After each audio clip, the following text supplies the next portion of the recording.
Hello folks, welcome back to our channel LTT Let's Tax Talk. This is से श्रुति गुप्ता।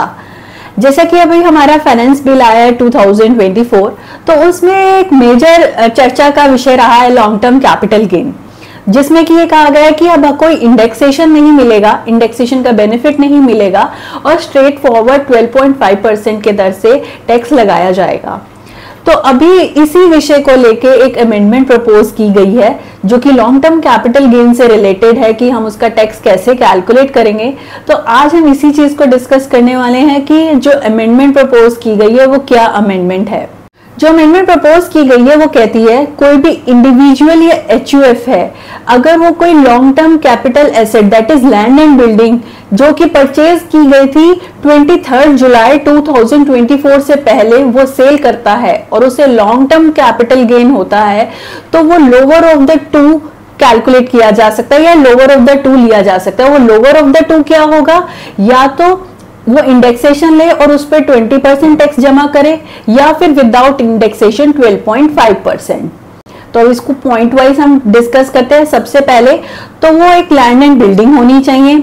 कब purchase की होनी चाहिए? ऑन और बिफोर 23 जुलाई 2024 से पहले, ठीक है। और थर्ड पॉइंट हो जाएगा किसके लिए एप्लीकेबल है, लॉन्ग टर्म कैपिटल गेन के लिए ही ये एप्लीकेबल है।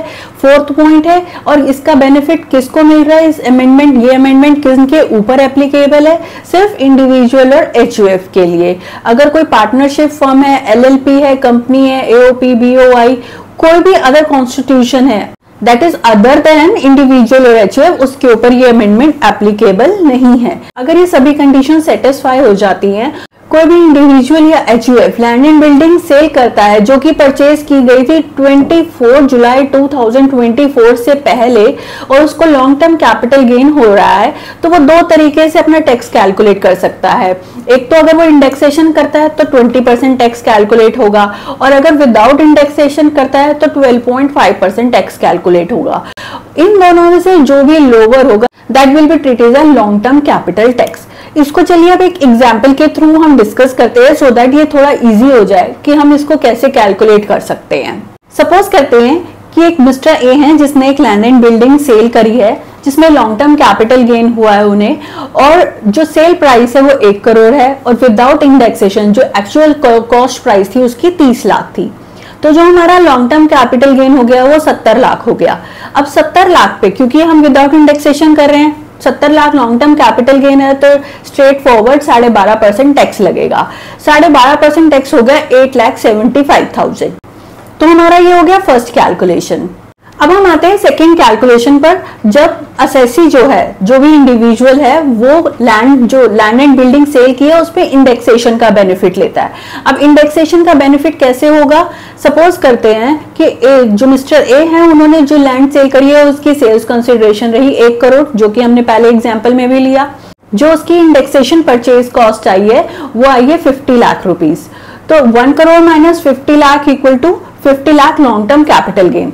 अब क्योंकि इंडेक्स कॉस्ट इंडेक्सेशन वाला लॉन्ग टर्म कैपिटल गेन है तो हम इसके ऊपर 20% टैक्स लेवे करेंगे। 50 लाख पर 20% इज 10 लाख। अभी हमने दोनों फॉर्मेट से टैक्स कैलकुलेट किया, एक तो विद इंडेक्सेशन और एक विदाउट इंडेक्सेशन। विदाउट इंडेक्सेशन जब हमने कैलकुलेट करा तो हमारा टैक्स आया 8,75,000 और जब हमने विद इंडेक्सेशन टैक्स कैलकुलेट किया तो हमारा टैक्स आया 10 लाख। तो कौन सी एक बेटर ऑप्शन है कि हम कम टैक्स वाला ही चूज करेंगे? तो हम विदाउट, जो असेसी है, जो मिस्टर ए है, वो कौन सी ऑप्शन चूज करेगा? वो चूज करेगा without indexation, that is at the rate of 12.5%, जो कि टैक्स बना था 8,75,000। तो इस तरह से जो भी अमेंडमेंट हुई है उसके अकॉर्डिंग हम टैक्स कैलकुलेट कर सकते हैं। तो अभी शॉर्ट में हम रिवाइज करते हैं कि अमेंडमेंट क्या कहती है कि कोई भी असेसी कौन होना चाहिए, इंडिविजुअल या फिर एचयूएफ। अगर उस असेसी ने कोई लैंड एंड बिल्डिंग परचेज की है ऑन और बिफोर 23 जुलाई 2024 और उसको बेचने पर कोई लॉन्ग टर्म कैपिटल गेन हो रहा है तो वो दो तरीके से कैलकुलेट कर सकता है, विद इंडेक्सेशन और without indexation. With indexation tax rate होगा 20%, विदाउट इंडेक्सेशन टैक्स रेट होगा 12.5%।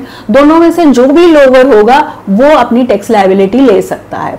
तो इस अप्रोच को ग्रैंडफादरिंग अप्रोच भी बोलते हैं वैसे, और इसी तरीके से ये अमेंडमेंट प्रपोज की गई है। आई होप आपके लिए ये बेनिफिशियल होगी और आप इस तरीके से कैलकुलेट कर पाएंगे अपना लॉन्ग टर्म कैपिटल गेन। फिर भी इस कैलकुलेशन के रिगार्डिंग, इस पॉइंट के रिगार्डिंग कोई भी क्वेरी है, please do let me know through email. Thank you for listening. Do subscribe to my channel. Stay safe, stay healthy. Bye bye.